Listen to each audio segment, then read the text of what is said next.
ओम शांति। आप सभी प्रभु प्रिय संतान भाई बहनों को हमारा प्यार भरा नमस्कार। तो हमने जो गॉड है, ईश्वर के बारे में देखा। तो पिछली कड़ी में हमने देखा जो कसौटी जो थी, ईश्वर को पहचान की जो कसौटी थी, तो हमने एक कसौटी को देखा कि हम उसे ईश्वर कहेंगे जो सभी धर्मों में मान्य हो। तो पिछली बार हमने देखा उस प्रकाश ज्योति लाइट को सभी धर्मों में मान्यता मिली है, यहाँ तक कि धर्म पिताओं ने भी उसका ध्यान किया है और इशारा उनकी ओर किया था। तो आज हम जो देखते हैं, आज हम देखेंगे दूसरी कसौटी। ठीक है, तो आज बाकी की कसौटी को आज कंप्लीट करते हैं। सर्वोच्च सत्ता हमने देखा था पिछली बार, सर्वधर्म मान्य सर्वोच्च सत्ता। हम उसे, उस सत्ता को, उस शक्ति को, उस हस्ती को ईश्वर कहेंगे जिससे ऊंचा इस संसार में कोई भी नहीं है, जो सर्वोच्च हो, अर्थात देवों का भी देव और सभी धर्म पिताओं का भी पिता, यूँ कहें सभी आत्माओं का से सबसे ऊपर जो हो। ठीक है, तो अभी हमने ये देखा कि ईश्वर जो है उससे बड़ा कोई भी नहीं है। यहाँ तक कि देखो, कोई संतान की बात होती है तो हर संतान की, हर मनुष्य को जन्म देने वाले उनके माता पिता होते हैं। ठीक है ना, तो माता पिता बच्चों से क्या हुए, बड़े हो गए। बच्चों से माता पिता बड़े होते हैं और उसके बाद जो शिक्षक है वो भी बड़ा होता है, शिक्षा देने वाले गुरु भी बड़े होते हैं। ठीक है, तो ईश्वर जो है, जो निराकार ज्योति स्वरूप परमात्मा है, वो जन्म और मरण के चक्र में नहीं आते, अर्थात उनके कोई माता पिता नहीं है, वही सर्व के माता पिता है, उनसे बड़े कोई नहीं। वे स्वयं ज्ञान के सागर, कहते हैं ना, नॉलेजफुल ओशन ऑफ नॉलेज। तो वो ज्ञान के सागर हैं, तो कौन पढ़ाएगा उनको, किसी भी शिक्षक की जरूरत नहीं है, वही सबके परम शिक्षक है जिससे सभी ज्ञान मांगते रहते हैं। आज बताए ना कि हर व्यक्ति क्या पुकारता है, कि आज ईश्वर से ज्ञान मांगता है। इसी प्रकार से अब है सदगुरु। तो ईश्वर के कोई गुरु नहीं है। देखो, लोग गुरु क्यों बनाते हैं, ताकि हमें मोक्ष मिले, हमारी सदगति हो। ठीक है, तो ईश्वर वास्तव में गुरुओं का भी महागुरु है। कि आज गीता में है ना कि मैं सभी जो साधुओं का, जो भी गुरु आदि का मैं उद्धार करता हूँ, है ना, मैं गुरुओं का महागुरु हूँ, सदगुरु हूँ। तो दुनिया में देहधारी गुरु अनेक हैं, लेकिन सदगुरु एक है। देखो, वो जो गुरु भी होंगे ना, उनके ऊपर भी कोई ना कोई गुरु जरूर होता है, लेकिन सदगुरु जो परमात्मा है उनके ऊपर कोई भी नहीं है। बाकी दुनिया में जितने भी देहधारी गुरु हैं, सबके उद्धार करता वही है। इसी प्रकार से वो है सर्वोच्च सत्ता, है ना। तो आज हमने देखा सर्वोच्च सत्ता, जिससे ऊपर कोई भी नहीं है। फिर आज हम देखते हैं सर्वज्ञ, सब कुछ जानने वाला। आज देखो, हम सभी की बात करते हैं, दुनिया में चाहे कोई भी आध्यात्मिक जगत के भी कोई लोग हो या हर क्षेत्र में कोई लोग हैं, अपने इसी जीवन के बारे में ही जानते हैं। पिछला मैं अगर आपसे कहूँ, आप क्या अपने पिछले जीवन को जानते हो, तो बेशक आप कहेंगे नहीं जानते, हम भी नहीं जानते, लेकिन इतना तो पता है कि पूर्व जन्म हमारा पिछला भी जीवन था। तो आज जो है, यहाँ तक का भी हमें ज्ञान है, जब से हमने होश संभाला तब से हम अपने आप को जानना हमने शुरू किया है।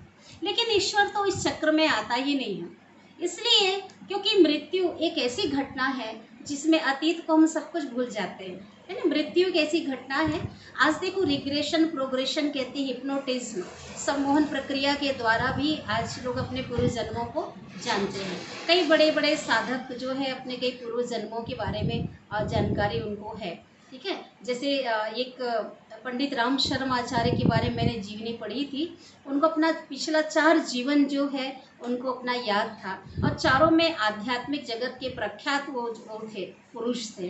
प्रजापिता ब्रह्मा जो है, वो भी अपने कई जन्मों का उनको अपना साक्षात्कार हुआ, और भी कई कई ऐसे लोग हैं जो अपने अनेक जन्मों को जो जानते थे। इसी प्रकार से आज और कोई भी नहीं जानता, तो जब फिर और क्या जानेंगे, है ना।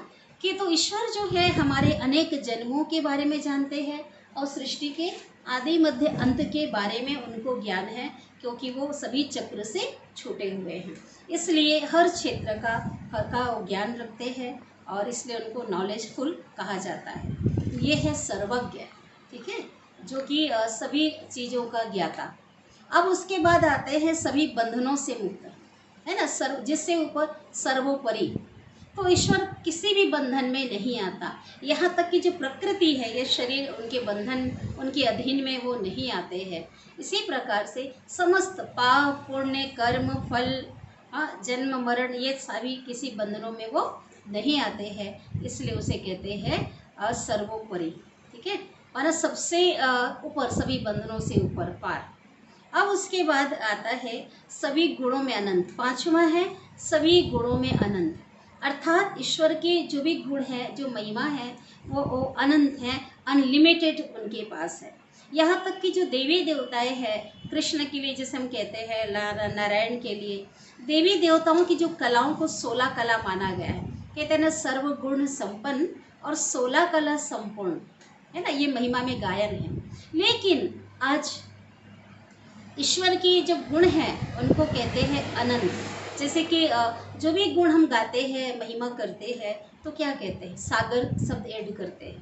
कहते हैं ना, प्रेम का सागर, ओशन ऑफ लव जिसको हम बोल सकते हैं, ज्ञान का सागर, सुख का सागर, आनंद का सागर, पवित्रता का सागर, शांति का सागर, है ना, ओशन ऑफ पीस। तो जो भी गुण है उसका वो सागर से तुलना की जाती है।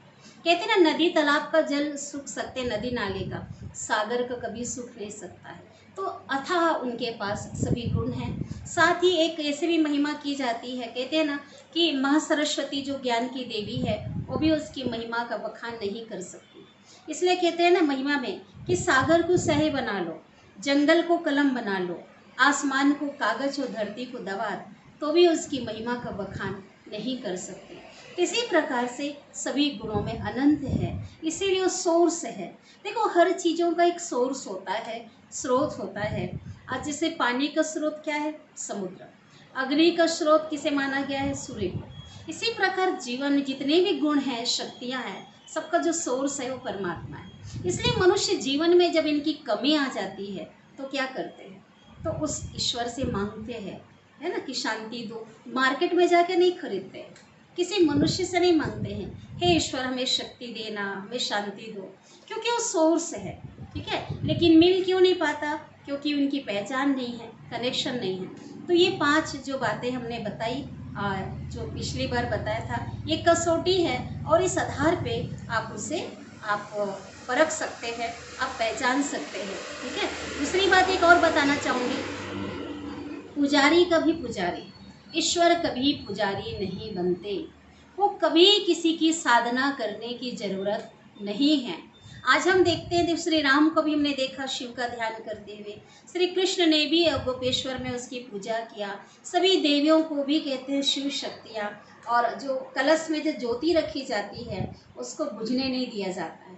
आप लोगों ने ध्यान दिया होगा, नवरात्र के समय अखंड ज्योति जलना है। कहते हैं हरिद्वार में जो है गायत्री पीठ में अभी तक ज्योति जल रही है, जला के जो रखते हैं। तात्पर्य ये है कि वो ज्योति, अखंड ज्योति अर्थात परमात्मा वो ज्योति है, उनकी ही यादगार है, जिसकी ज्योति कभी बुझने वाली नहीं है। यहाँ की डिम भी नहीं होती है। परमात्मा, आत्माओं की ज्योति आज डिम हो चुकी है, आत्मा अमर है, हमारी ज्योति कभी बुझ नहीं सकती, लेकिन बहुत उसकी रोशनी, उसकी शक्ति कम हो गई है। तो इसी प्रकार से आज कहते हैं ना कि ज्योति को बुझने नहीं देते हैं, तो ज्योति भी उस ईश्वर का प्रतीक है, उनको किसी का भी ध्यान करने की ज़रूरत नहीं है। आप देखेंगे कि जितने भी धर्म पिताएं हमने देखे और आप सबको जो बताया था, सबने उस गॉड को, उस प्रकाश को, उस ज्योति को सबने याद किया। प्रजापिता ब्रह्मा, आज कई लोग प्रश्न पूछते हैं प्रजापिता ब्रह्मा क्या है, तो वास्तव में प्रजापिता जो ब्रह्मा है, ब्रह्मा कुमारी इसके संस्थापक है, वो भी मनुष्य हैं। हम महापुरुष कह सकते हैं, युग पुरुष कह सकते हैं, लेकिन ना हम उसे ईश्वर कहते हैं, ना वो देवता है, ना वो हमारे गुरु हैं। ठीक है, उन्होंने भी उस निराकार ज्योति का ध्यान किया और उनके द्वारा ही वो ज्ञान जो है हमें जो प्राप्त है। माना प्रजापिता ब्रह्मा जो थे, इस ब्रह्मा बनने से पूर्व, अर्थात ये नाम ईश्वर ने उनका नाम रखा। पहले दादा लेखराज नाम थे और उनके 12 गुरु थे, उंगलियों में गिन करके 12 गुरु उनके थे, जब वो बहुत बड़े बिजनेसमैन थे। लेकिन 13वां जब सदगुरु परमात्मा जब मिला तो उसे सभी गुरु अपने आप छूट गए। 13वां कहते हैं ना, सब कुछ तेरा कर दिया। तो परमात्मा जब सदगुरु के रूप में मिला तो 12 गुरु अपने आप छूट गए, क्योंकि उनके द्वारा वो ज्ञान उन्हें मिला, ईश्वर जो परमात्मा के द्वारा जो उन 12 गुरुओं के पास नहीं थे, बल्कि उन 12 गुरुओं ने भी उस सत्ता को स्वीकार किया, उस शक्ति को स्वीकार किया।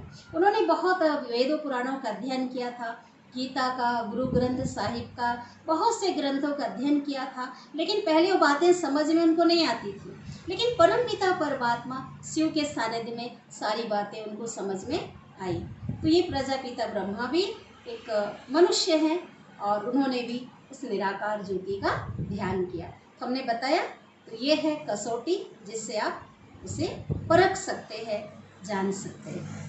तो आज के लिए इतना ही, और कल हम चलते हैं एक टॉपिक को लेकर चलेंगे, पूरे प्रूफ सहित चलेंगे, जिसमें बहुतों को संशय है कि लोग कहते हैं ना ईश्वर कण कण में है, सब जगह ईश्वर है, कहाँ नहीं है, तुझ में है, मुझ में ईश्वर है। कई लोग कहते हैं तुझ में राम, मुझ में राम, सब में राम समाया है। तो वास्तव में कहाँ तक इसमें सत्यता है, ये पूरे प्रमाण सहित कल की कड़ी में, हम जो आने वाली कड़ी में हम रखेंगे कि ये बातें कहाँ तक सही हैं, और ये आप लोगों को ये निर्णय करना है कि वास्तव में सच क्या है और गलत क्या है, क्योंकि विवेक सबके पास है। ये नहीं कि किसी ने आप कुछ कह दिया मैं मान लूँ। अगर मैंने एक गिलास पानी को अगर मैं दूध कहूँगी तो आप मानेंगे क्या? नहीं मानेंगे ना। तो यही बात है कि जो बात लोगों ने लिख दी है, मनुष्यों ने लिखी है, शास्त्रों में कई ऐसी बातें लिख दी हैं, देवी देवताओं की भी कई बातें ग्लानि कर दी है, ठीक है ना, और लोग नेगेटिव लेते हैं कई बातों से। तो इसी प्रकार से उसकी जो सार है वो छिप गया है। आज ग्रंथों में विस्तार इतना बढ़ गया है, जो निचोड़ छिप गया है। तो जो परमात्मा है, परमेश्वर जो हमें ज्ञान दे रहे हैं, वो मक्खन निकाल कर दे रहे हैं, क्योंकि इतना ग्रंथ पढ़ने का हमारे पास टाइम भी नहीं है और उससे कोई प्राप्ति भी नहीं है। इसीलिए विस्तार में ना जाकर उसका जो रस है, उसका निचोड़ है, उस ईश्वर के द्वारा दिया जा रहा है। हम तो इंस्ट्रूमेंट है ना। तो जो भी ज्ञान उनके द्वारा दिया जा रहा है पूरे 100% साइंटिफिक है, पूरी तरह प्रामाणिक है, और इसी प्रकार का अंधविश्वास का समावेश यहाँ पे नहीं है। और कोई ना कोई जो भी हम लेकर हम बातें चल रहे हैं, कुछ ना कुछ उसमें आध्यात्मिक जो रहस्य है वो उसमें समाया होगा। दूसरी बात, परमात्मा की कोई गृहस्थी नहीं है, ठीक है। आज जितने भी देवी देवताएं हैं उनकी गृहस्थी दिखाई हुई है, श्री राम की, श्री कृष्ण की, यहाँ तक शंकर जी की भी गृहस्थी दिखाई है। तो जो परमात्मा है उनका तो सारा जगत ही गृहस्थी है ना, पर्सनल कोई गृहस्थी नहीं है ना। तो कुछ श्री राम को उनके बच्चे जो लौको सो पिता कहेंगे ना, श्री राम को पूरा संसार पिता नहीं कहेगा, लेकिन परमात्मा को जो श्री राम के भी देवों के भी जो देव है, रामेश्वरम है, उस निराकार परमात्मा जो विश्वनाथ है, वो पूरे वर्ल्ड के सभी आत्माओं का पिता है, ठीक है। तो ओम शांति।